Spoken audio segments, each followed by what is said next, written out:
Camera முன்னாடி உட்கார்ந்து அரசாங்கத்துக்கிட்ட காரசாரமா கேள்வி கேட்ட ஒரு பத்திரிகையாளர் இன்னைக்கு அதே அரசாங்கம் அமைச்ச ஒரு ஆணையத்தோட நாற்காலியில உட்கார்ந்து மக்களுக்கான முடிவுகளை எடுக்க போறாரு. ஆமாங்க, நம்ம Redpix YouTube channel Felix Gerald இருக்காரு இல்லையா, அவரை இப்போ தமிழ்நாடு அரசு மாநில சிறுபான்மையினர் ஆணையத்துடைய தலைவர் பதவியில நியமிச்சு அரசாணை வெளியிட்டு இருக்காங்க. யார் இந்த ஃபெலிக்ஸ் ஜெரால்டு? அச்சு ஊடகத்துல ஆரம்பிச்சு யூடியூப் சேனல், அப்புறம் கைது, சிறை வாழ்க்கை, கட்சி பொறுப்பு, இப்போ இந்த அரசு பதவி வரைக்கும் அவர் வந்த பாதை என்ன?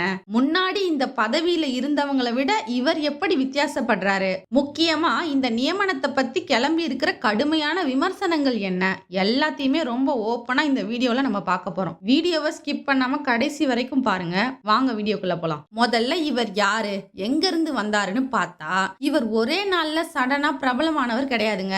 2000களுடைய தொடக்கத்திலேயே முன்னணி தமிழ் நாளிதழ்கள், புலனாய்வு பத்திரிகைகள்ல நிருபரா தன்னுடைய பயணத்தை ஆரம்பிச்சாரு. அதுக்கப்புறம் சேட்டலைட் டிவி நியூஸ் சேனல்கள்லயும் ஃபீல்டு ரிப்போர்ட்டரா வேலை செஞ்சிருக்காரு. ஆனா டிவி மீடியாவில் இருக்கிற சில கட்டுப்பாடுகளை தாண்டி மக்களுக்கான செய்திகளை சுதந்திரமா கொடுக்கணும்னு நினைச்சுதான் ரெட்பிக்ஸ் 24x7 அப்படிங்கிற யூடியூப் சேனலை தொடங்குறாரு. பெரிய கார்ப்பரேட் பேக்கிங் எதுவுமே இல்லாம தன்னோட காரசாரமான விவாதங்கள், புலனாய்வு பேட்டிகள், நுகர்வோர் உரிமை சார்ந்த கேள்விகள் மூலமா குறுகிய காலத்துல ரெட்பிக்ஸ் சேனலை ரொம்பவே பிரபலமாக்குனாரு. ஆனா ஒரு கட்டத்துல இவர் எடுத்த ஒரு பேட்டி தான் இவரோட வாழ்க்கையே தலைகீழா திருப்பிடுச்சு. 2024 மே மாசம் சவுக்கு சங்கர் அவர்கள் கொடுத்த ஒரு இன்டர்வியூவை தன்னோட சேனலான ரெட்பிக்ஸ்ல ஒளிபரப்புறாரு. அந்த பேட்டியில பெண் காவலர்கள் பத்தி சர்ச்சையான சில கருத்துக்கள் பேசப்பட்டதா சொல்லி பேட்டி கொடுத்த சவுக்கு சங்கர் கூடவே பேட்டி எடுத்த ஃபெலிக்ஸ் ஜெரால்டு மேலையும் போலீஸ் வழக்கு போடுறாங்க.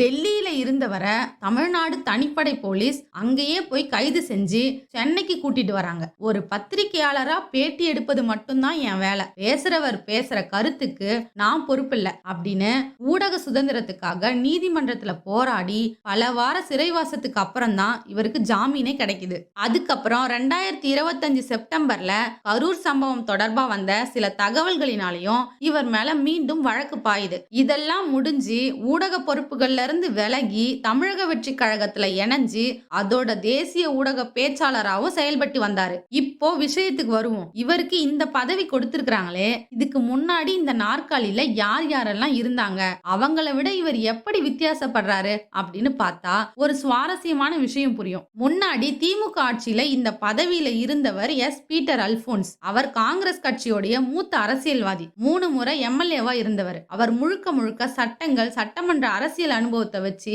ரொம்பவே பாரம்பரியமான பாணியில இயங்கினாரு. அவருக்கு அப்புறம் வந்தவர் முனைவர் பாதிரியார் ஜோ அருண். இவர் லயோலா LIBA நிறுவனத்தோட இயக்குனர், ஒரு பெரிய கல்வியாளர். இவர் அரசியல் பக்கமே போகாம சிறுபான்மையின மாணவர்களுடைய கல்வி, வேலை வாய்ப்பு, நிர்வாக திறன் அப்படின்னு ரொம்பவே சுத்தமான ஒரு பிம்பத்தோட செயல்பட்டாரு. ஆனா இப்போ நியமிக்கப்பட்டிருக்க ஃபெலிக்ஸ் ஜெரால்ட் எப்படி? முன்னாடி இருந்தவங்க அரசியல்வாதியாகவோ இல்ல கல்வியாளராகவோ இருந்தப்போ, இப்போ வந்திருக்கிற ஒரு ஊடகவியலாளர், அதுவும் டிஜிட்டல் மீடியால ரொம்பவே செல்வாக்கு உள்ளவர். அதே நேரத்துல வழக்குகள், சர்ச்சைகளை கடந்து வந்த ஒரு நபர். முன்னாடி இருந்த தலைவர்கள் ரொம்பவே அமைதியா ஆபீஸ்ல ஃபைல்களை மட்டும் பார்த்துட்டு வேலையை முடிச்சாங்க. ஆனா ஒரு யூடியூபரா இருந்தவர் இந்த பதவிக்கு வரும்போது இந்த ஆணையத்தோட செயல்பாடுகள் அப்படியே டிஜிட்டல் முறைக்கு மாறுமா, மக்களுடைய நேரடி தொடர்புல இருக்குமாங்கிற எதிர்பார்ப்பு ஒரு பக்கம் இருக்கு.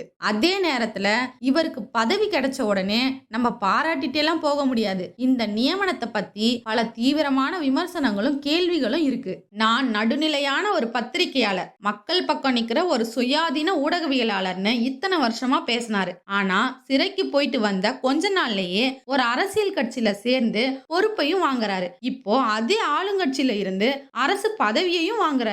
அப்போ இவரோட ஊடக பணிகளுக்கு பின்னாடி இருந்தது மக்கள் சேவையா இல்ல ஒரு அரசியல் பதவியை பிடிக்கணும்ன்றதுக்கான ஒரு பாதையா? சிறுபான்மையினர் ஆணையம்ங்கிறது சட்டப்பூர்வமான அமைப்புகளோட பேசி கல்வி, வேலைவாய்ப்பு, வன்கொடுமைகள் சார்ந்த பிரச்சனைகளுக்கு தீர்வு காண வேண்டிய இடம். அதற்கு சட்ட அறிவும் அமைதியான நிர்வாகத்திறனும் தேவை.